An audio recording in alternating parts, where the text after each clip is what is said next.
যে আমাদের পরম পূজনীয় শ্রীমৎ স্বামী স্মরণানন্দ মহারাজের সম্বন্ধে স্মৃতিবাদ স্মৃতিচারণ।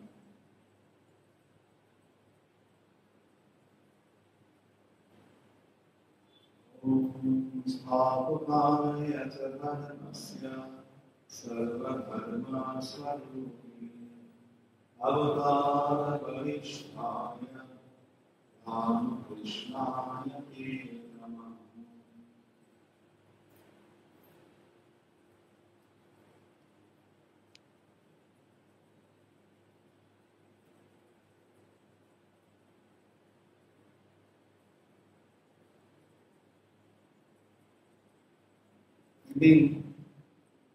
একজন সাধু, দুই সাধুদের কথা হচ্ছে, একজন সাধু আরেকজন সাধুকে বলছেন, মহারাজ এত জপ ধ্যান করে, সবাই এত জপ ধ্যান করে,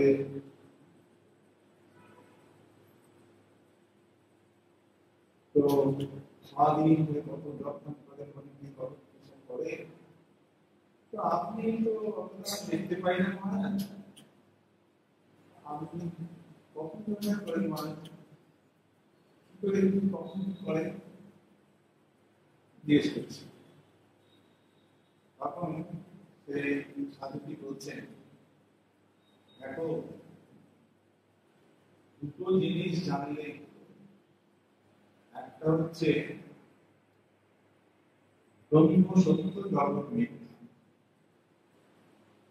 একটা হচ্ছে ব্রহ্ম সত্য জগৎ মিথ্যা, আরেকটি হলো আমাদের শ্রী শ্রী ঠাকুর আছে তার স্মরণ।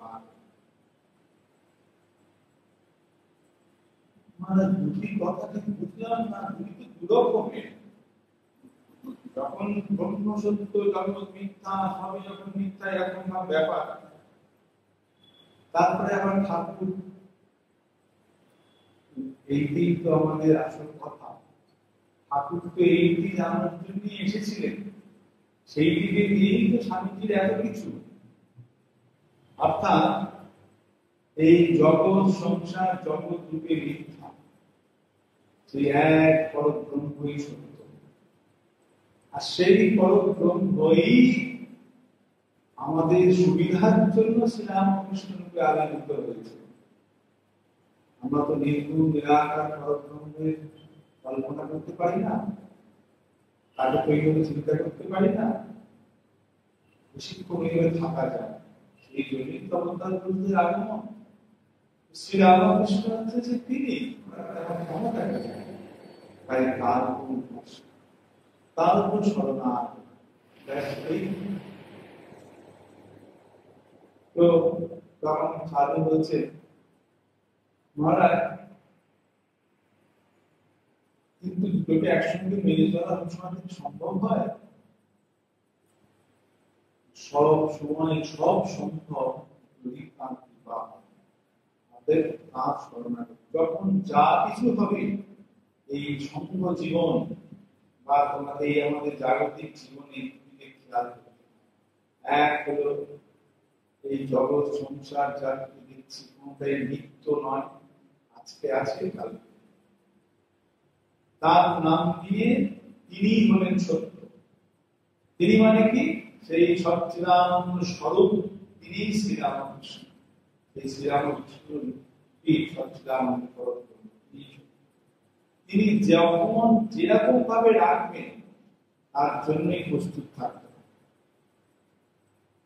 যেভাবে যখন যেভাবেই রাখুন না কেন, সেভাবেই সেটাকে অ্যাকসেপ্ট করবে। আর কোনো ঝামেলা নেই, কোনো অশান্তি নেই, দুঃখ নেই, বেদনা নেই। এই সাধুটি হলেন আমাদের পূজনীয় শ্রীমৎ স্বামী স্মরণানন্দ। তিনি জন্মগ্রহণ করেছিলেন সাউথে, আমাদের সাউথ ইন্ডিয়ার তামিলনাড়ু প্রদেশে।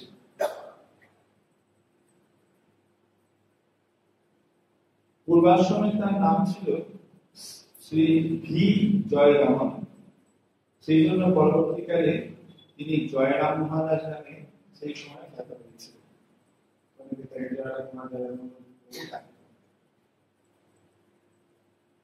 1929 সালের 25শে ডিসেম্বর মাদ্রাজ রাজ্যের তাঞ্জোর জেলায় আমদানি নামে একটি ছোট্ট গ্রামে তার মামার বাড়িতে জন্ম।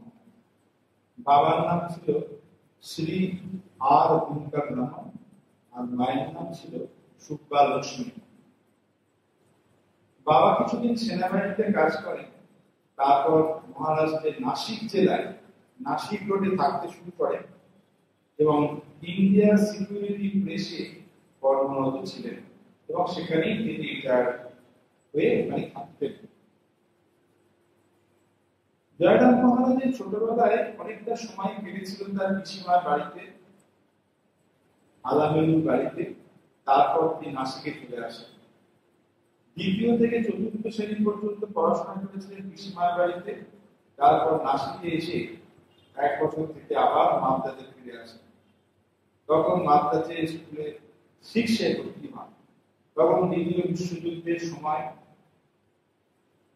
যার জন্য তার পড়াশোনাতে খুব ব্যাঘাত ঘটে, কখনো এখানে কখনো ওখানে এইভাবে।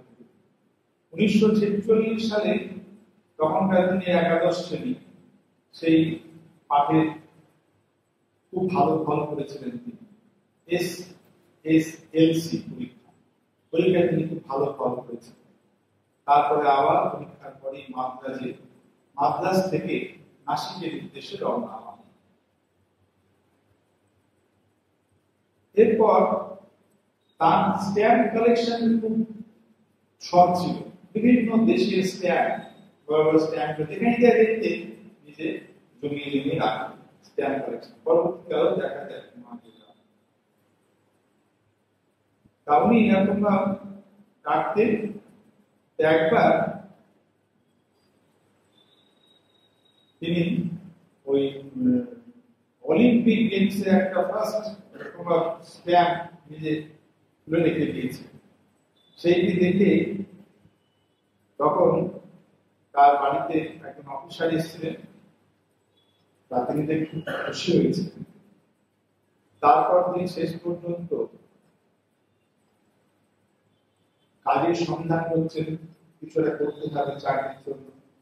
সন্ধান করতে করতে মুম্বাইতে একটি রিজার্ভ ব্যাংকের পদের জন্য দরখাস্ত করেছে। সেখানে পরীক্ষা হলো, পরীক্ষায় উত্তীর্ণ হয়ে সেখানে একটি ক্লার্কের পদে যোগদান করেন 1949 সালের মার্চ মাসে। বোম্বেতে তিনি থাকার জায়গা খুঁজছেন, কোথায় থাকা যায়, নানা জায়গায় ঘুরে ঘুরে শেষ পর্যন্ত একটা রিজার্ভ ব্যাংকের কর্মীদের থাকে সেখানে এরকম একটা বাড়ি ভাড়া পেয়েছিলেন ওরিনি নাকা অঞ্চলে। সেখানে কয়েকজন মিলে থাকতে শুরু করেন। সেখানে সেই কাজের মধ্যে থেকে কাজ করতে করতে চলে তার বিয়ের পড়াশোনা, গ্র্যাজুয়েশনের পড়াশোনা শুরু করেন। তিনি ভর্তি হন জয় হিন্দ কলেজে। এটা ছিল মর্নিং কলেজ। সকালবেলা কলেজ করে তারপরে আবার অফিসের পরে যেতেন লক্ষ্মী কলেজ অফ কমার্স। সেখানে তিনি ব্যাংকিং এর ডিপ্লোমা কোর্সে ভর্তি হন। একসঙ্গে 3টে চলছে, সকালবেলা গ্র্যাজুয়েশনের কোর্স, বেলার দিকে তার চাকরি, আবার রাত্রিতে লক্ষ্মী কলেজ অফ কমার্সে ব্যাংকিং এর ডিপ্লোমা কোর্স। পরীক্ষায় পাশ করে তিনি আমেরিকায় ভারতের রাষ্ট্রদূত জগৎবিহারী লাল্লুভাই মেহতার কাছ থেকে প্রথম তিনি পুরস্কার গ্রহণ করেন। এই সময় তিনি certified associate at the Indian institute of bankers বা CAIIB কোর্সে পড়াশোনা করেন এবং 2টো পত্র ছাড়া সব পত্রের পরীক্ষা দিয়ে পাশ করেছিলেন। এই রিজার্ভ ব্যাংকে প্রায় 3 বছর তিনি কাজ করেছিলেন। সেই সূত্রেই ভারতবর্ষে যখন আদমশুমারি গণনা হয় 1951 সালে, সেই সাধারণ নির্বাচন তিনি কর্মী হিসেবে ছিলেন। কর্মজীবনের এই নিরবিচ্ছিন্ন ব্যস্ততা যুবক জয়রামের মনে পরিবর্তন আনতে শুরু করে। এই যে প্রচন্ড কর্মব্যস্ত জীবন, সকালবেলার জন্য গ্র্যাজুয়েশন করছে, বেলার দিকে যাচ্ছে ওদিকে চাকরি করতে, ক্লাবের কাজ, আবার সন্ধ্যেবেলা যাচ্ছে আবার পোস্ট করতে। এই যে সারা দিনের যে ব্যস্ততা, বিভিন্ন কাজের মধ্যে ব্যস্ততা, একটা সময় তার খুব মানসিক ভাবে ভাবতাম মনের মধ্যে এইভাবে কদিন চলবে, এইরকম ভাবে কদিন চলবে, আমার উদ্দেশ্যটা কি জীবনে। মনের মধ্যে তার হঠাৎ এরকম ভাবে একটা যে শেষ কোথায়, এত পড়াশোনা করছি, চাকরি করছি, ও করছি, আরো করতে ইচ্ছা করছি, এইভাবে চলতে চলতে কোথায় শেষ, কোথায় গিয়ে থামবো, জীবনের উদ্দেশ্যটা বা কি, এরকম ভাব তার মনের মধ্যে জিজ্ঞাসা আসে। তখনই তিনি বেশ কিছু বই হাতে পেলেন, মহাত্মা গান্ধীর লেখা বই, নেপোলিয়নের লেখা বই, এরকম মহাত্মা গান্ধীর self intelligence of versus self control, the story of my experiments with truth, এইসব তার পছন্দের বই ছিল। এইসব বইগুলো তিনি পড়তে শুরু করলেন। এই বইগুলো পড়তে পড়তে তার জীবনের মোড় ঘুরে গেল। হাতে এলো স্বামী বিবেকানন্দের বই। স্বামীজির বই পড়তে পড়তে, কয়েকটা বই পড়তে পড়তে তিনি একদিন তার এক বন্ধু মিনা তার কাছে থাকতো। মেয়েটি হঠাৎ বললেন, আচ্ছা মিনা, প্রতিদিনই আমরা সকাল 10টায় অফিস যাই, ফিরে আসি বিকেল 5টায়, তারপর খাওয়া দাওয়া, কিছুটা আনন্দ উল্লেখ করা, এই ক্রিকেট খেলা দেখা, এইভাবেই তো চলছে ইত্যাদি। 30 বছর বা আরো বেশি বা কম সময় এইভাবেই তো আমাদের দিন চলে যাবে। তারপর হয়তো বিবাহ, সংসার, জীবনযাপন, তারপর মৃত্যু। তাহলে কি এই জীবনের অর্থ? কিসের জন্য এই সব কিছু? কিছুটা ভয় পেয়ে হলেও দেখো, এইসব বলো সবাই তো আর মহাত্মা গান্ধী হতে পারে না, বিবেকানন্দ হতে পারে না। তখন স্পষ্ট উত্তর, আমি তো মহাত্মা গান্ধী বা হতে চাই না, আমি শুধু জীবনের অর্থ চাই, আমি অর্থটা জানতে চাই, তাৎপর্য চাই। আমি আমার এই প্রশ্নের উত্তরগুলোকে খুঁজছি। আমি শুধু জানতে চাই কেন আমরা এইসব করে চলেছি। এই সময় যদি মাঝে মাঝে একা একা সমুদ্র সৈকতে গিয়ে বসে থাকতেন নির্জন, আর ওই প্রস্তর খণ্ডের উপর বসে বসে ভাবতেন, আচ্ছা এই যে এত বড় বড় পাথর, এই যে বিরাট বিস্তৃত সমুদ্র, এই যে অনন্ত আকাশ, এর প্রেক্ষাপটে আমি তো কত ক্ষুদ্র এই পৃথিবীতে। আবার তারপরে তার থেকে উত্তর দিত, এ কথা হয়তো ঠিক, এই বিপুল ধরনের প্রেক্ষিতে তুমি হয়তো ক্ষুদ্র, কিন্তু তোমার মধ্যেই যেন রয়েছে একটা বিরাট বিরাট সমুদ্র। তার মনের মধ্যে একটা অপূর্ব দিব্য ভাবের বর্ণনা। তিনি মাঝে মাঝে বলতেন, পরে আমি তখন গান্ধীজির আত্মজীবনী, the story of my experience with truth পড়ছি। এই বইতে গান্ধীজি যে ব্রহ্মচর্যের উপর বিরাট গুরুত্ব দিয়েছিলেন তা আমাদের খুব আকর্ষণ করেছিল। গান্ধীজি এখানে বলেছিলেন যে যখনই তার মন দুর্বল হয়ে পড়ত, তখনই তিনি রাম নাম জপ করতে শুরু করলেন। আমিও এই কথার দ্বারা প্রভাবিত হই। তখন নিজে যখন অফিস থেকে ফিরে আসছেন, বা কখনো নিজে সমুদ্র সৈকতে বসে দিন চলে চিন্তা করছেন, তখন মনে মনে রাম নাম জপ করতেন। রাম নাম জপটা এই তখন সারাদিনের একটা কাজ। যখন এই সময় মনে মনে মনে মনে সে রাম নাম জপ করতেন। মহাত্মা গান্ধী তার ইন্সপিরেশন। নেপোলিয়ন হিলের বইতে 3টে বিষয় পড়েছিলেন। মহারাজ বলছেন যে আমি 3টে বিষয় পড়ে, একটা হলো প্রথম, একজন মানুষের জীবনে একটা আদর্শ থাকতে হবে। দ্বিতীয় হলো সেই আদর্শকে উপলব্ধি করার জন্য তার জীবনে একটা প্রবল ইচ্ছা শক্তি দরকার। তৃতীয়, সেই আদর্শকে কার্যে রূপান্তরিত করার জন্য চাই প্রবল অধ্যাবসায়। এইটি পড়ার পর ভাবতে শুরু করলাম, তাহলে আমার জীবনে আদর্শ কি? প্রথমে আদর্শ ঠিক করতে হবে, তারপর সেই আদর্শকে উপলব্ধি করার জন্য ইচ্ছা শক্তি চাই, আর সেই ঠিক মতো সেই জায়গায় পৌঁছানোর জন্য তাই ভালোবাসা। তিনি ভাবছেন যে আমার জীবন উদ্দেশ্য আদর্শ কোনটা। তখন মনে মনে ভাবছি হয়তো আমি বিরাট একজন ধনী ব্যক্তি হতে পারি, পৃথিবীর মধ্যে বড় একজন ধনী মানুষ হতে পারি, অথবা আমি হয়তো ভারতের প্রধানমন্ত্রী হতে পারি। এর বেশি তো কিছু না, ইংরেজি শুধু সব শেষ। এতে কি হবে? কয়েকদিনের জন্য এই বইগুলো পড়তে পড়তে তার মনের মধ্যে প্রশ্ন জাগে, তার আসল সত্য। একদিন একটা ডবল লেখার বাসের উপর দিয়ে ডবল লেখার বাসের উপরতলায় চেপে যাচ্ছেন, তখন এরকম নানান চিন্তা তার মাথার মধ্যে ঘুরপাক খাচ্ছে। আমার জীবনে আদর্শ কি, আমার কি করা উচিত। হঠাৎ তার হয়তো সামনে কোনো সাধু এসে দেখেছিলেন, সেই মুহূর্তে তার মনে হচ্ছিল আচ্ছা সাধু মানে ভালো, সাধু কেমন সুন্দর হয়েছে, আমাকে সাধু হতে। সেই সময় আমার তার মনে সাধু হবার ভাব জাগে, উদ্দেশ্য স্থির হয়ে গেল, সাধু হওয়ার চেষ্টা শুরু হল। পরবর্তীকালে তিনি একজন সাধুকে বলেছিলেন এই সম্বন্ধে যে এটাই আমার জীবনের ফার্স্ট অ্যাওয়েকেনিং, এরপর আর কোনো দিকে ফিরে তাকায়নি। জীবনের লক্ষ্য ও তার পথের উপর এত গভীর বিশ্বাস জন্মে গিয়েছিল, কখনো কোনো সন্দেহ বা সংশয়েও মনকে বিব্রত করতে পারেনি। বিশ্বাসের গভীরতা সারা জীবন ধরে এমনই ছিল যে কোনো গুরুতর আধ্যাত্মিক প্রশ্নও তার জায়গায়, কারণ জীবনের উদ্দেশ্য পথ তখন তার কাছে ছিল তাদের জন্য স্পষ্ট ও নির্দিষ্ট। স্বামীজি করছেন, গান্ধী করছেন, নেপোলিয়ন করছেন না স্বামীজি।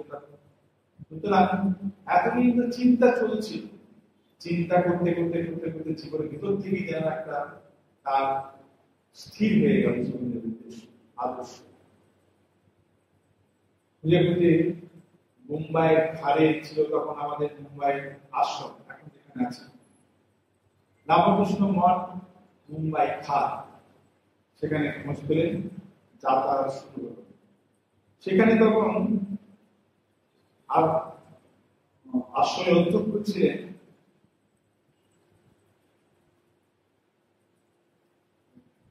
স্বামী সম্বুদ্ধানন্দ। স্বামী সম্বুদ্ধানন্দ ছিলেন। তিনি তারপর এখানে গেলেন, গিয়ে বললেন যে আমি স্বামী হব। সম্বুদ্ধানন্দজি মহারাজ তাকে দেখে ওখানে আরেকজন মহারাজ স্বামী অপূর্ণানন্দজি বলেছিলেন, সত্য মহারাজ নাম, তার কাছে পাঠিয়ে দিলেন, তুমি অবশ্যই কথা বলো।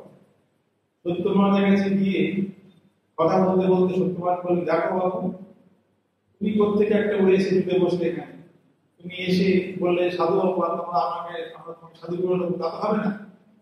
তুমি এসো, যাতায়াত করো, আমরাও দেখি, তুমিও দেখো, যদি দেখি তখন পরে সেটা দেখা যাবে।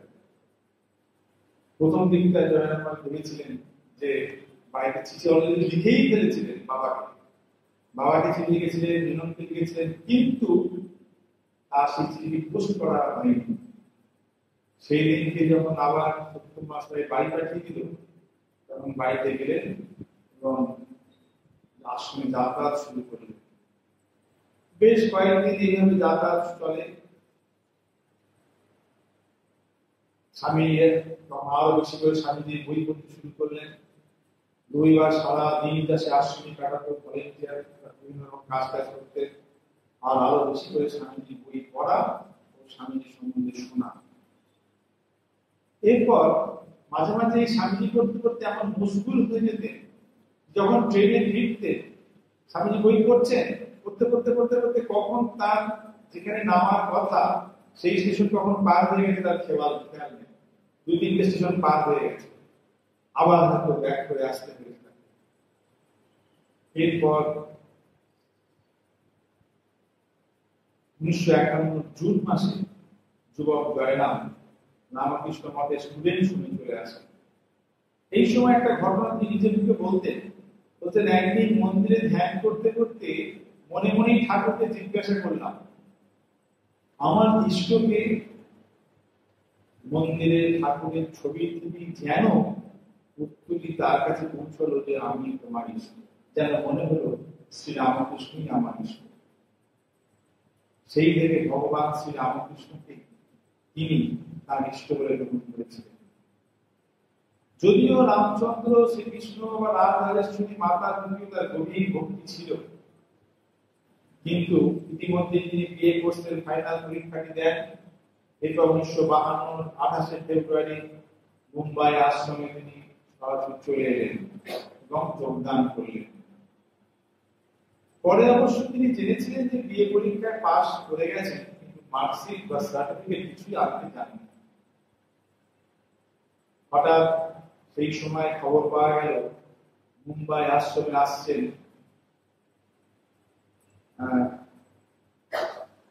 আমাদের শঙ্করানন্দজি মহারাজ। এই জয়রামানুজের বাবা তিনি কিন্তু মাদ্রাজ মঠে মহাপুরুষ মহলের দর্শন লাভ করেছিলেন। তারপর যখন মহারাজ সত্য মহারাজ বললেন, তুমি বাড়িতে জানিয়েছো তুমি যে এখানে জয়েন করেছো, সাধু ভবনে এসেছো, জানিয়েছো? তখন বললেন, হ্যাঁ জানিয়েছি, চিঠি লিখেছিলেন।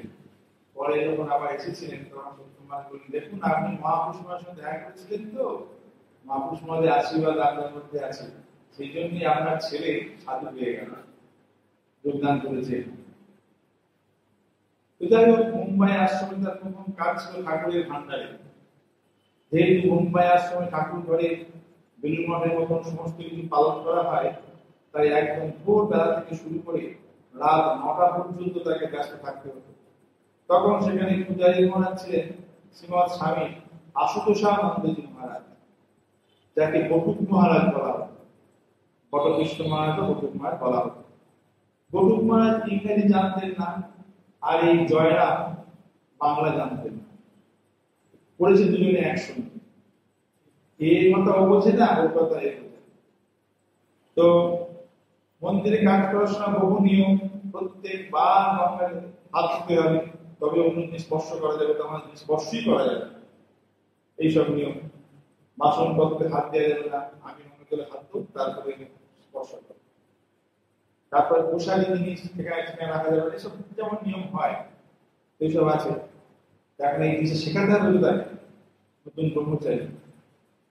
তার বটুক মহারাজ তাকে বলছে, এই সি জয়রাম, দিস থিং ঝুটা হ্যান্ড ওয়াশ। আর জয়রাম মহারাজ তখন বটুক মহারাজের এইভাবে আস্তে আস্তে তাকে দেখে আস্তে আস্তে কাজ শিখছেন, আর আস্তে আস্তে বাংলাটাও করে বুঝতে শুরু করলেন। তারপর 1952 সালে একদিন সমুদ্রানন্দ থেকে জানালেন যে স্বামী শঙ্করানন্দজি মহারাজ মুম্বাইতে আসছেন এবং সেখানেতে তার কাছেতে তার দীক্ষা হবে। মহারাজ জয়রাম মহারাজ ভাবছেন, যাকে তিনি একবারও দেখেননি, যার কাছ থেকে তিনি জানেন না, শোনেন না, তার কাছ থেকে দীক্ষা নিতে হবে। সে আবার কি বলবে কি জানি, এরকম মনের মধ্যে বিভিন্ন রকমের।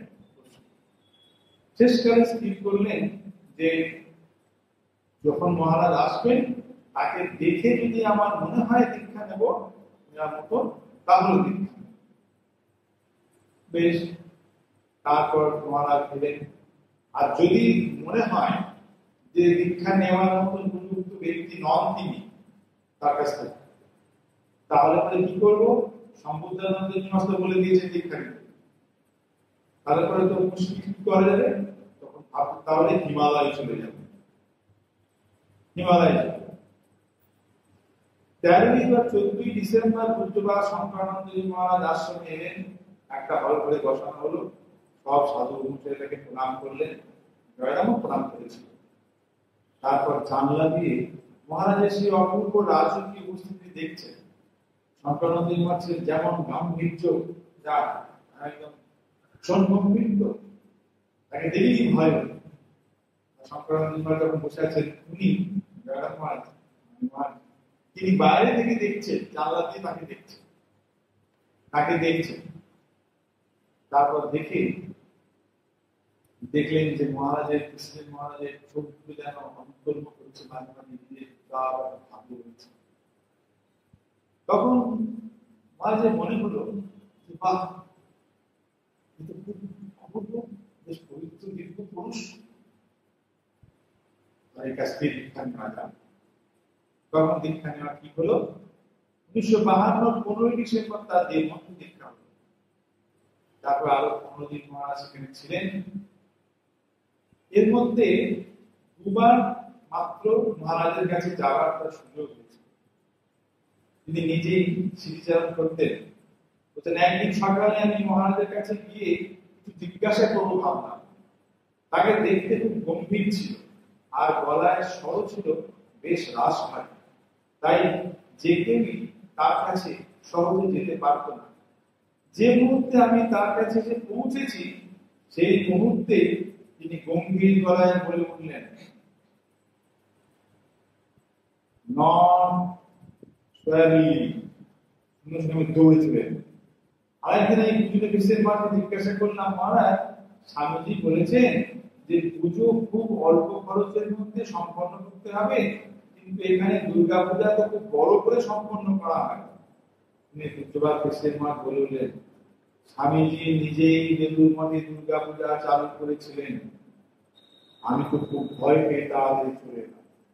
এই প্রসঙ্গে আরেকটি ঘটনা তিনি বলছেন, আমি পূজ্যপাদ প্রেসিডেন্ট মহারাজের সেক্রেটারি পূজনীয় স্বামী সুপর্ণানন্দজি মহারাজকে, অর্থাৎ তার ডাকনাম ছিল সতীনাথ মহারাজ, বললাম যে আমি জপমালা পেতে পারি কিনা, জপের মালা।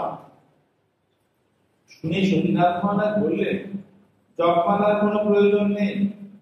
যদি তুমি পূজনীয় মহারাজের কাছ থেকে জপমালা চাও, উনি খুব রেগে যাবেন। বস্তুত সাধারণভাবে তিনি জপমালা দেওয়ার পক্ষপাতী ছিলেন না।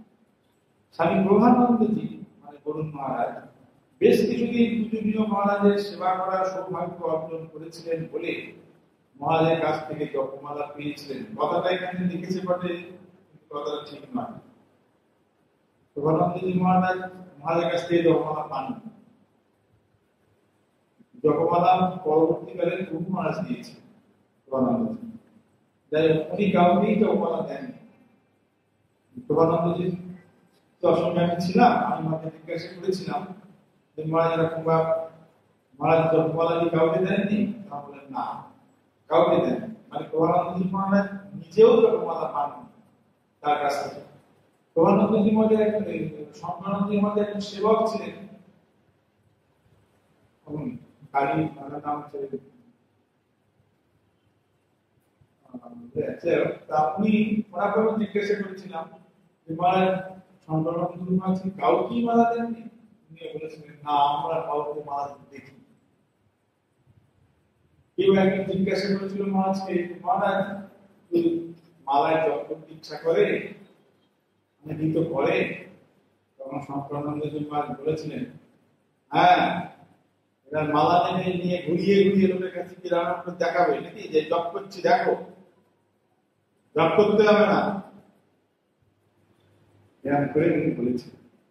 পরবর্তীকালে আমি আরেকজন খুব বয়স সাধুকাকে শুনেছিলাম যে শঙ্করানন্দজি মহারাজ একদিন মন্দিরে ঠাকুরকে প্রণাম করতে আসছে, এসে দেখছেন যে একজন বসে জপ করছে, তা এমনি বা হাত দুটো নিচের দিকে রেখে আছে, হাতের মালা, সেই মালা বাটিতে লুকুটি খাচ্ছে আর সেরকম মায়ের জপ করছে আর বইছে। ওই সব দেখে তার মনে হয়েছিল যে মালা এরকম অপব্যবহার, মালা জিনিসটা কি তার বদল বোঝে না, অথচ মালায় জপ করতে বসেছে। মালা মাটিতে ঠেকাতেই নেই, কত শুদ্ধ পবিত্র ভাবে রাখতে হয়। সেই রকম এই সব দেখে তিনি কাউকে মালা দিতেন। সেই জন্য বলতেন যে জপ হাতে করে, বসে বসে মালায় ঘুরি ঘুরি জপ করে লোককে কিনে দিয়ে বসে দরকার নেই। সেই জন্য তিনি কাউকে মালা দেননি। ইতিমধ্যে জয়রাম মহারাজ সন্ধ্যাবধি শিখে নিয়েছেন, তিনি সাইকেল চড়া টাইপ করাও শিখে নিয়েছেন। তখনকার দিনে এগুলো একটা ব্যাপার ছিল, সাইকেল চাপা জানতে হবে। আমরা শুনেছি প্রমেয়ানন্দজি মহারাজের কাছে, তিনি তখন প্রমেয়ানন্দজি মহারাজ জয়রামের দিকে 1 বছরের জুনিয়র ছিলেন। তো ওইরকম ভাব যাকে হেডকোয়ার্টার্সে ডাকা হয়েছে, ডেকে বলছে যে তুমি সাইকেল চালাতে জানো? হ্যাঁ জানি। ইংরেজি জানো? হ্যাঁ জানি। তারপরে দিল্লি যেতে হবে, মানে দিল্লিতে একটা পোস্টিং একজন সাধুর দরকার, যে সাধু সাইকেল চালাতে পারে আর ইংরেজি জানে। তখন প্রোগ্রামটি ঠিক করা হয়েছিল যে দিল্লিতে পোস্টিং। সাইকেল জানা তখনকার দিনে, সাইকেল জানা এবং ইংরেজি জানা একটা বড় যোগ্যতা। তো মহারাজ ওইখানে উঠতে করতে করতে আস্তে আস্তে সাইকেল চাপা, টাইপ করাটাও একটা তখনকার দিনে যোগ্যতা ছিল, টাইপ করাও শিখে নিয়েছিল। এরপর তারপর পরবর্তীকালে অদ্বৈত আশ্রমে তিনি এসে যান, এবং অদ্বৈত আশ্রমে আসায় তার সেই টাইপ করার কাজটা এবং সাইকেল চালাটাও কাজে লেগেছিল। একবার তিনি একটা কোনো কাজে সাইকেল চেপে যাচ্ছেন, সাইকেল চেপে যেতে যেতে হঠাৎ একটা শিশু তার সাইকেলের সামনে চলে আসে, তাকে বাঁচাতে গিয়ে সাইকেল ঘোরান এবং নিয়ন্ত্রণ হারিয়ে একটি নর্দমায় গিয়ে পড়ে। অবশ্য বেশি আঘাত লাগেনি। এরকম কিছু কিছু ঘটনা তার ঘটনা ঘটেছে। এবং বলতেন, এই একজন পিছন থেকে বলছেন,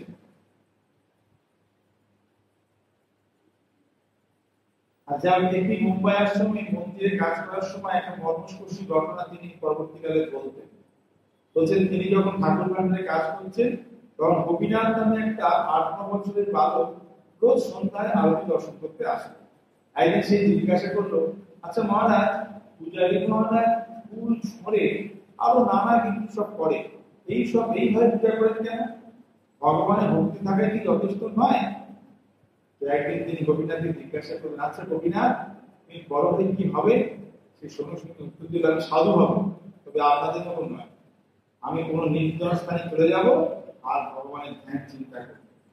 এই কিছুদিন পর থেকে গোপীনাথ আসা বন্ধ করলেন। কয়েক মাস পর একদিন তার বাবা এলেন, মহারাজ জিজ্ঞাসা করলেন, আচ্ছা গোপীনাথ কেন আসছে না? তার বাবা উত্তর দিলেন, তার দিন ছড়িয়ে গেছে, আমরা তাকে হাসপাতালে নিয়ে গেছিলাম, কিন্তু সে মারা যায়। মারা যাওয়ার আগে সে 3 বার শ্রীকৃষ্ণের নাম উচ্চারণ করেছিল। পূজনীয় মহারাজ বলতেন যে বালকটি নিশ্চয়ই আগের জন্মে সাধক ছিল, কিছু কর্ম হয়তো বাকি ছিল, এই জন্মে তার শেষ হয়ে গেছে, সে মুক্তি লাভ করেছে। এইভাবে তার মুম্বাই আশ্রমে কাজ চলল। মুম্বাই আশ্রম থেকে তিনি 1954 এপ্রিল অক্ষয় তৃতীয়াতে জয়রাম বাটিতে মাতৃমন্দির প্রতিষ্ঠা হবে, মাতৃমন্দিরের বিগ্রহ, মায়ের বিগ্রহ প্রতিষ্ঠা হবে, মায়ের যে বিগ্রহ, তা সেই জন্য নাট মন্দির বড় করা হবে। সম্বুদ্ধানন্দ মহারাজ আসছেন, তিনিও সম্বুদ্ধানন্দ মহারাজের সঙ্গে জয়রাম মহারাজও আসছেন। এখানে এসে প্রথমে কালচারে উঠেছেন, কালচারে বই পাঠিয়ে দিয়ে সেখানে থেকেছেন, খান খাওয়া সব ছেড়ে তারপরে প্রথম বাগবাজার মায়ের বাড়ি, মাকে দর্শন করে গেলেন দক্ষিণেশ্বর কালী মন্দির। এই প্রথম বাংলায় আসাটা দক্ষিণেশ্বর কালী মন্দির, সেখান থেকে তীর্থ দর্শন করে তার মনে স্বপ্নের মতো বেলুড় মঠে এলেন। আগে এইসবগুলো তিনি চিন্তা করতেন, এখন সেগুলো স্পষ্ট দেখছে। দক্ষিণেশ্বর, বেলুড় মঠ, কালী মন্দির সব করে তারপর সমস্ত জায়গায় ঘুরিয়ে নিয়ে এখানে ঘটনা ঘটেছিল।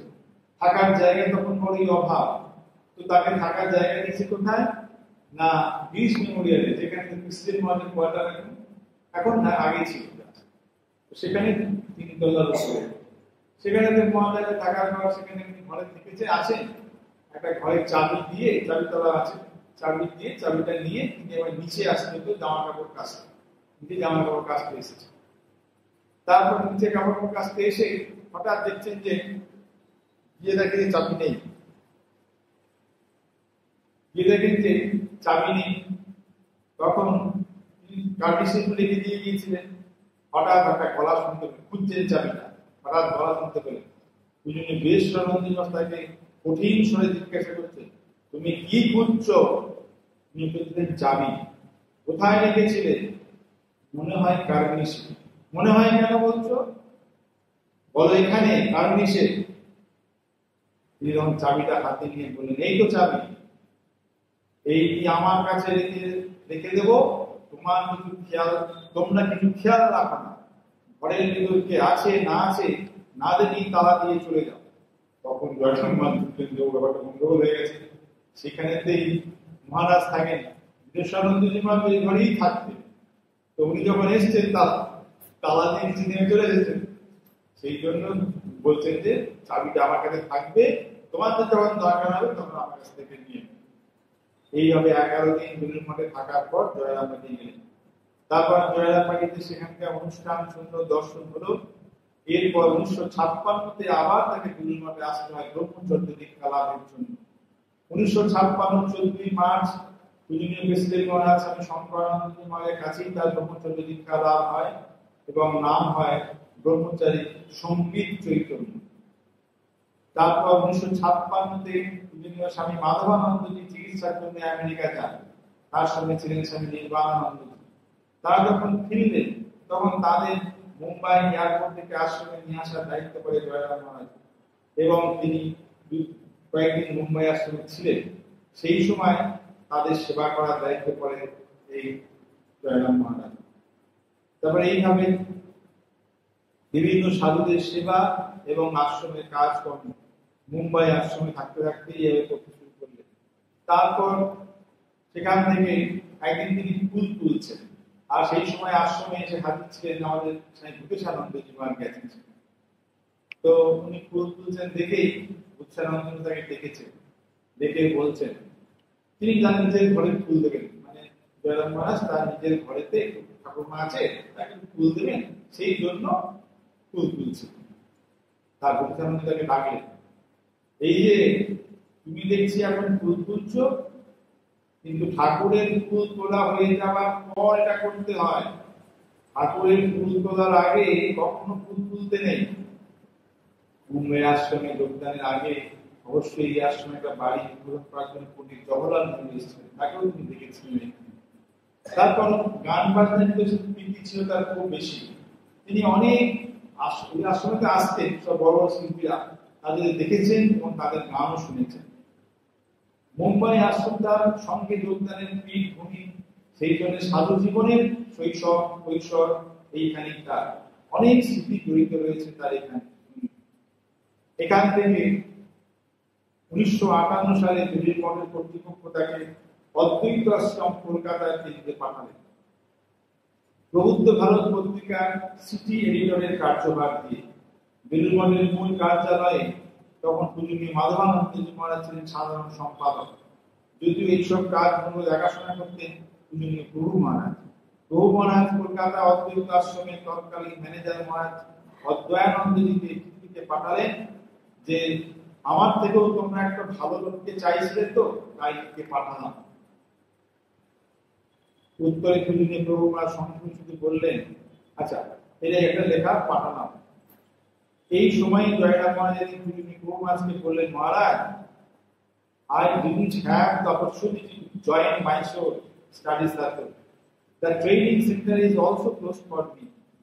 এর উত্তরে প্রভু মহারাজ বলেছিলেন, শুধু not necessary for you, মানে আমাদের যেমন ট্রেনিং সেন্টার আছে ব্রহ্মচারীদের, তাদের ট্রেনিং সেন্টার কলকাতা আমাদের বেলুড় মঠে 2 বছর থাকতে হয় প্রত্যেক। সেই সময় সেই ট্রেনিং সেন্টার তৈরি হয়নি। তার আগে মাইসোর বিদ্যাশালাতে কিছু কিছু সাধু মহারাজকে থাকতে, তো মহারাজের ভাগে সেটাও হয়নি। তাই বলছেন যে আমরা বঞ্চিত হয়ে গেলাম এই ট্রেনিং সেন্টারের আনন্দ থেকে। তখন প্রভু মহারাজ বলছেন যে তোমাদের আর ট্রেনিং দরকার নেই, প্রয়োজন নেই। তারপর 1960 8ই ডিসেম্বর 5 নম্বর দিঘি ইতালি রোডের ঠিকানায় অদ্বৈত আশ্রম ভবন উদ্বোধন হলো। সেই সময় তিনি মাধবানন্দজি সেখানে ছিলেন। কেউ কেউ হালকা শরীর বলে উঠলেন, মহারাজ এটি অদ্বৈত আশ্রম, এখানে জয় জয় চলে না তো। মহারাজ সঙ্গে সঙ্গে সে তোমাদের জন্য। যাই হোক, 1961 মার্চ মাসের মধ্যে নতুন ভবনের সবকিছু নিয়ে আসার পর কাজ শুরু হলো। সেখানে 1961 এপ্রিল মাসে বিভিন্ন স্মরণানন্দজি মহারাজকে পাঠানো হলো মায়াবতী প্রবুদ্ধ ভারত পত্রিকায়। ঠিক আছে, এই 61তেই এখানটা আমাদের একটা ভুল হলো। 1960 সালে মহারাজকে আবার যখন বেলুড় মঠে ডাকা হলো, 1960 28 ফেব্রুয়ারি ছিল ভগবান শ্রী রামকৃষ্ণদেবের পূর্ণ আবির্ভাব তিথি। সেই দিনই সন্ধ্যার দক্ষ শ্রীমৎ স্বামী শঙ্করানন্দজি মহারাজ তাকে সন্ন্যাস দীক্ষা দেন এবং নাম হয় স্বামী স্মরণানন্দ। তারপর 1960-এর 8ই ডিসেম্বর ইন্টারনেটে তিনি অদ্বৈত আশ্রমে নতুন হলো। তারপর এপ্রিল মাসে স্মরণানন্দজিকে পাঠানো হলো মায়াবতীতে প্রবুদ্ধ ভারত পত্রিকার সম্পাদক নয়, অরণ্যানন্দজি ছিলেন সম্পাদক, তাকে সাহায্য করার জন্য পাঠানো হলো।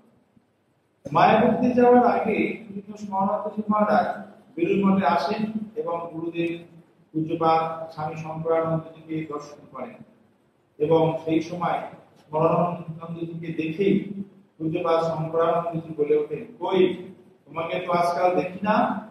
এরপর স্মরণানন্দজি মায়াবতী যাচ্ছেন শুনে তিনি তাদের সময়কালে কিছু স্মৃতিচারণা করেন।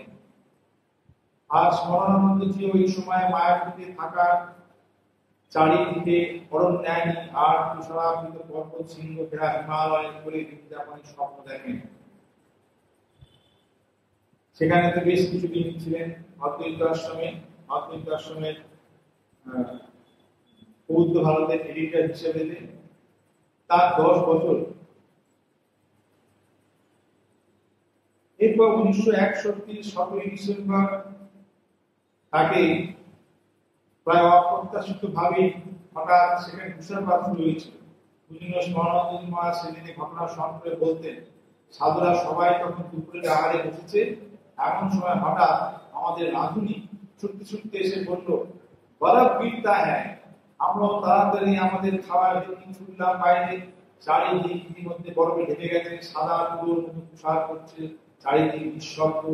পরে সন্ধ্যা পর্যন্ত তুষারপাত চলল প্রায় টানা 30 ঘন্টা। পরের দিন ছিল একাদশী, সন্ধ্যাবেলায় ছিল রাম নাম সংকীর্তন। ওখানে ওই অদ্বৈত আশ্রমে কেবলমাত্র রাম নাম সংকীর্তনটা হয়, এছাড়া কোনো পুজো আজা আর বা অন্য কিচ্ছু হয় না সেখানে। তো তারপর এরপর বলা হলো, সম্পাদক মহারাজ বললেন স্মরণানন্দজি মহারাজকে, ভালো করে রাম নাম করো যাতে এই বরফ পড়া বন্ধ হয়।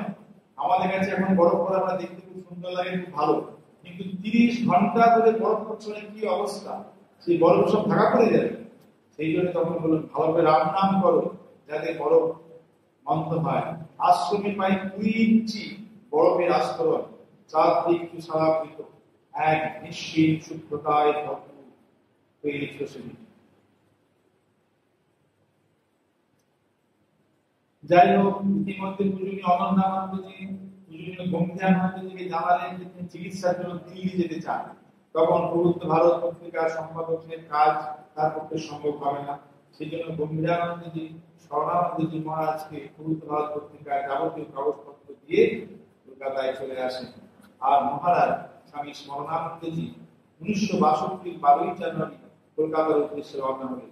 তারপর আবার এপ্রিল মাসে নতুন সম্পাদক পূজনীয় চিদাত্মানন্দজি মহারাজকে দিয়ে ফিরে এলেন।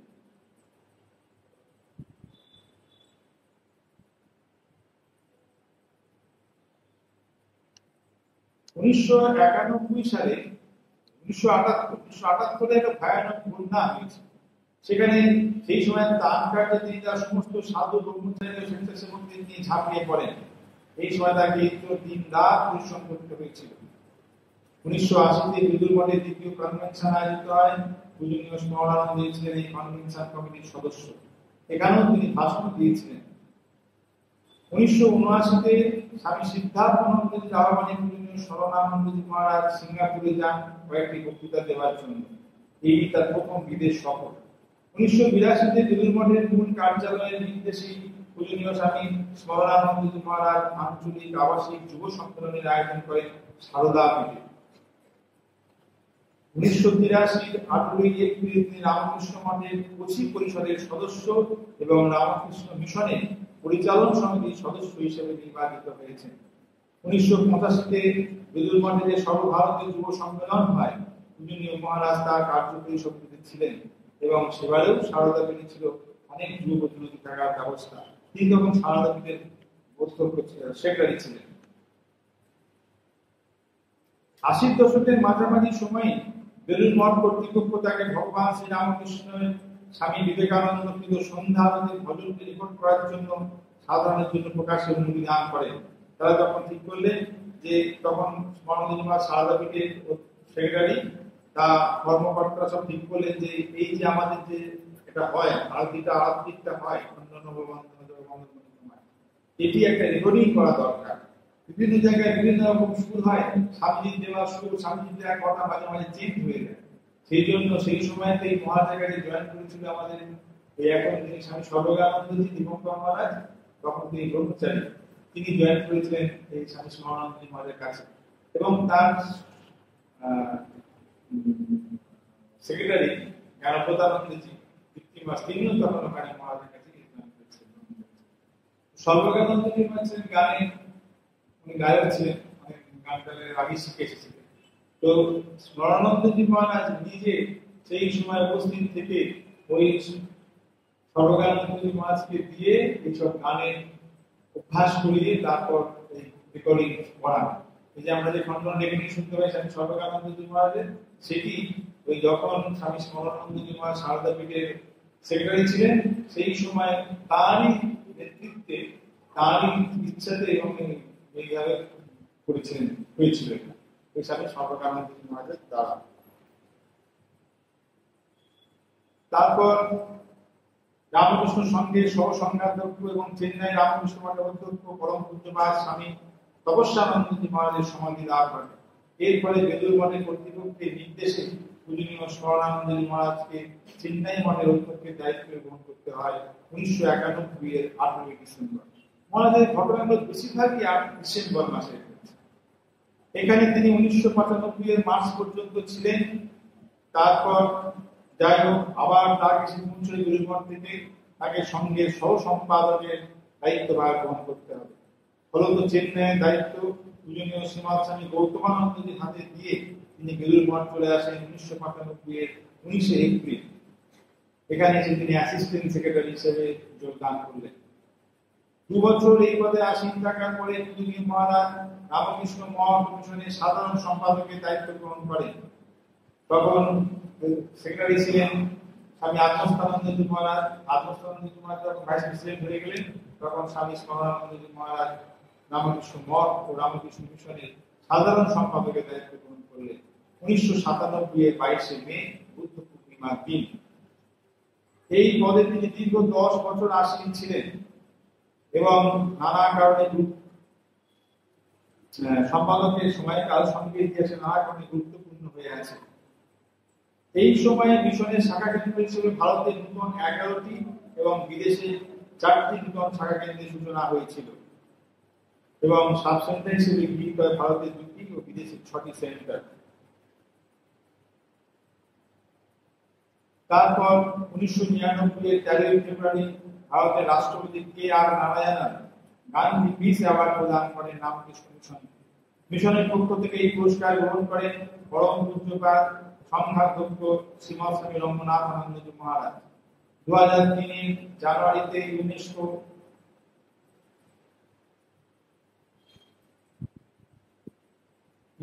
থেকে প্রদান করা রামকৃষ্ণ মিশনকে জাতি ধর্ম বর্ণ নির্বিশেষে সমস্ত মানুষের মধ্যে সুখ ও শান্তিমূলক নানা কার্যাবলী পরিচালনার জন্য। রামকৃষ্ণ মিশনের শতবর্ষের সমাপ্তি সূচক অনুষ্ঠান তার সম্পাদকত্বে গ্রহণের অব্যবহিত পরেই অনুষ্ঠিত হয়েছিল। 1998 এর 6 জুন 15টি ভাবপূজা পরিষদকে নিয়ে একটি সম্মেলন অনুষ্ঠিত হয় বেলুড় মঠে। সেই তার সময়তেই 2004 থেকে 2005 সাল জুড়ে শ্রী শ্রী মায়ের আবির্ভাবের 60 উদযাপিত হয়। মহারাজের সময় এইসব অনেকগুলো ঘটনা যেগুলি উল্লেখযোগ্য হয়েছিল। তারপর টানা 1 দশক রামকৃষ্ণ মঠ মিশনের সাধারণ সম্পাদকের গুরু দায়িত্ব সামলানোর পর পূজনীয় স্বামী স্মরণানন্দজি মহারাজ সহ সংঘাধ্যক্ষের দায়িত্ব গ্রহণ করেন 2007 সালের 2 মে বুদ্ধ পূর্ণিমা তিথিতে। এরপরে তিনি মায়াবতীর উদ্দেশ্যে যাত্রা করেন। সেখানে 6 জুন পর্যন্ত শ্যামলাতা, কঙ্কল, কিষানপুর হয়ে দিল্লি আশ্রমে পৌঁছান। তারপর মন্ত্র দীক্ষা দানের পর্ব শুরু হয় 2007 থেকে 9 জুলাই। প্রথম মন্ত্র দীক্ষা দান করেন কামারপুকুর মঠে, তারপর তিনি মন্ত্র দীক্ষা দান করেন জয়রামবাটিতে। মন্ত্র দীক্ষা দানের উদ্দেশ্যে পূজনীয় মহারাজ ভারত ও বিদেশের বহু শাখা কেন্দ্র এবং ভাবপ্রচার পরিষদের অনেক আশ্রমে গেছেন এবং অধ্যাত্ম পিপাসু ভক্তদেরকে মন্ত্র দীক্ষা দানে কৃতার্থ করেছেন। তার বিবাহপ্রাপ্ত দীক্ষিতের সংখ্যা ছিল ৭৫,০২০ জন। আশ্রমে তিনি বাগানের পরিচর্যার দিকে খুব নজর রাখতেন। যখন কোনো ব্রহ্মচারী জয়েন করতেন, তাকেও তিনি আশ্রমের কাজে এই বাগানের পরিচর্যা বা ইত্যাদি দিকে বলতেন। সাধু ব্রহ্মচারীদের উৎসাহিত করতেন। সাধু ব্রহ্মচারীদের জীবন গঠনের প্রতি তার বিশেষ নজর থাকত। নিজের জীবনে জপ, ধ্যান, সাধনায় প্রবৃত্তি নিয়ে যে নিয়মানুবর্তী তার আদর্শ নিয়ে তৈরি করেছিলেন, সেগুলি যেন অন্য সাধু ব্রহ্মচারীদের জীবনে আসে, সেই বিষয়টি তার বিশেষ দৃষ্টি। একদিন একজন সন্ন্যাসী, তিনি মালদা কেন্দ্রে দায়িত্ব নিয়ে যাচ্ছেন। মহারাজ তাকে কাছে এসেছেন, এসে বলতেন, মহারাজ, মালদা কেন্দ্রে দায়িত্ব নিয়ে যাচ্ছি, সেখানে কি করব?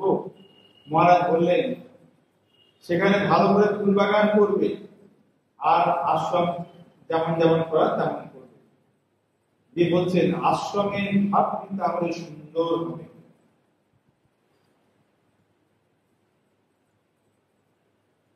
আর এই তার যখন আমাদের সময় হয়ে আসছে,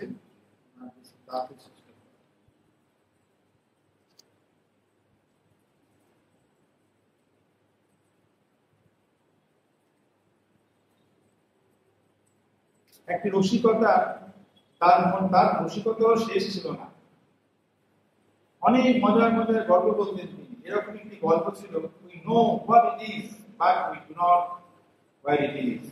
একবার বিলমঠের একটি মিটিং এ এক প্রবীণ সন্ন্যাসী তাকে এই লাইনটি মনে করিয়ে দিয়ে গল্পটি তার মনে আছে কিনা জিজ্ঞাসা করায় তিনি বললেন যে, মনে আছে নিশ্চয়ই, কিন্তু সব জায়গায় কথা বলা যাবে না। এরকম একটা গল্প কিন্তু উল্লেখ করা যেতে পারে। এক গুরুদেব ও তার শিষ্য ভান্ডারায় গেছে। ভান্ডারার আহারাদির পরিমাণে একটু বেশি হয়েছে, যার ফলে মুক্তি আর নামাতে পারছেন না তার। ফলে গুরুদেব নিজে জুতোজোড়া খুঁজে পাচ্ছেন না। তখন তিনি শিষ্যকে বলছেন, হে শিষ্য, আমার পাদরক্ষা কোথায়, অর্থাৎ আমার পাদকাঠি কোথায়? শিষ্যেরও প্রায় একই অবস্থা। শিষ্য মুখ নামাতে পারছেন না। তাই তার উত্তর, গুরুদেব, আমি সারা আকাশ খুঁজলাম, কিন্তু কোথাও আপনার পাদরক্ষার সন্ধান পেলাম না। এরকম বিভিন্ন গল্প বলতে আমি যখন মহারাজের সঙ্গে সঙ্গে যেতাম, যখন প্রজ্ঞানন্দ মহারাজের সঙ্গে সঙ্গে গেছি, তো উনিও গেছেন এই নাগপুরের মন্দিরকে নিয়ে দিয়ে, নারায়ণপুরের মন্দিরকে নিয়ে, ঢাকাতের মন্দিরকে নিয়ে, এরকম বিভিন্ন গল্প অনুষ্ঠানের মধ্যে যখন যেতেন, আমিও মহারাজের সঙ্গে থাকতাম, প্রজ্ঞানন্দের সঙ্গে থাকতাম, আর উনিও যেতেন, কিন্তু তখন জেলা সেক্রেটারি। এরকম গিয়ে ওনার সঙ্গে মাঝে মাঝে আমার ওনাকে সেবা করার দায়িত্ব পড়তো। রামগঞ্জ তখন প্রজ্ঞানন্দ তখন একটু সর্বসামর্থ্য ছিলেন, তো বলতেন যে জয়া মাসে দেখো, জয়া মাসে দেখো বলে উনি আমাকে জয়া মাসের কাছে পাঠাতেন।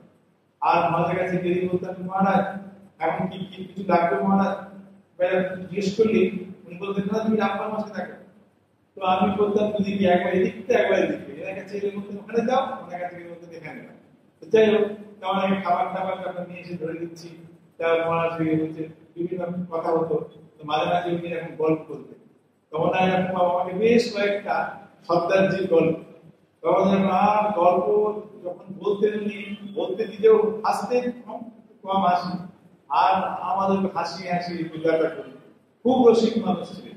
যখন আমরা দেখেছি তিনি ভাইস্ত ছিলেন, তার সেবকেরা পাশের ঘরে থাকে, তিনি মাঝে মাঝে ওখান থেকে এসে এই নীলাদ্রি মহারাজ অন্নমার সেবক ছিল, তো তিনি মাঝে মাঝে এই যে নীলাদ্রি কি হচ্ছে বলে এসে সেবকের ঘরে গিয়ে বসে বললেন। এটা আসলে গল্প খানিকক্ষণ করে আবার ফিরে গেল। এরকম ভাবছিলেন। তারপরে কোনো সময় তো একবার দেখা গেছে বাংলাদেশে আমরা গেছি, সেখানে গিয়ে ওই ঢাকা মন্দির সময় গেছি, তো চা করে দেওয়া হচ্ছে, চাটা করে দিয়েছে, তাকে নিয়ে এসে আমরা দিলাম। মহারাজ ওই খাচ্ছেন, রামকুমার মহারাজ খেলেন, উনিও খেলেন, কেউ কোনো কথা বললেন না।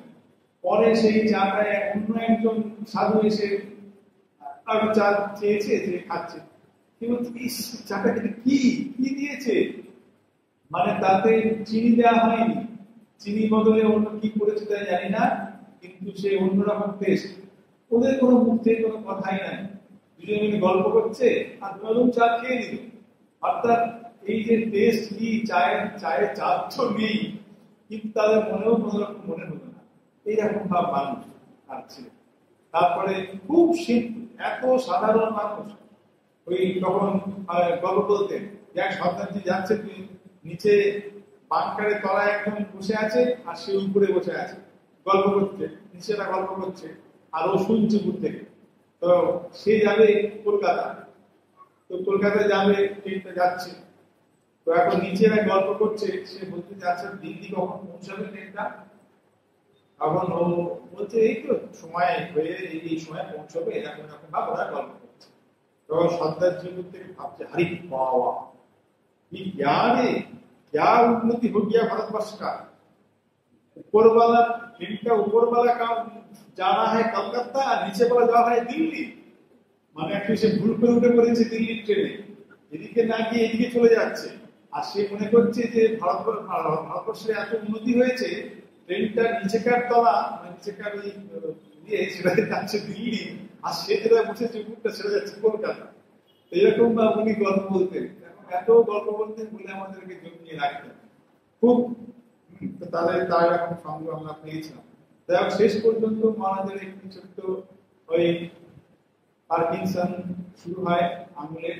তারপরে সেখান থেকে আস্তে আস্তে বৃদ্ধ বয়সের কারণেতে এটা সেটা বিভিন্ন রকমের আস্তে আস্তে যেমন হয়, হ্যাঁ, গোলযোগ, শ্বাসের লাঞ্চের সমস্যা, নিউরোলজিক্যাল বিভিন্ন রকম সমস্যা ইত্যাদি হওয়ার পর ধীরে ধীরে মহারাজের শরীর থেকে চলে গেলেন আর শরীর মিলিয়ে গেল। আমরা তার কাছে আজকের দিনে প্রার্থনা করি সেই সম্পদগুলো স্বামী মরণানন্দ মায়ের কাছে প্রার্থনা করি আমাদের জীবন যেন কেন্দ্রিক হয়, ঈশ্বর পরায়ণ হয়, আমরা যেন ওম শান্তি শান্তি শান্তি। হরে ওম তৎসৎ। শ্রী রামকৃষ্ণার্পণমস্তু। এই বইটি মহারাজের নামে আজকে জীবনী বই আজকে বেরিয়েছে বেলুমঠ থেকে। আমাদের এখানকার স্টলেতেও কিছু আনা আছে, খুব বেশি পাওয়া যায়নি, যা পাওয়া গেছে এখানে পাওয়া যাবে, যারা চায় নিতে পারেন।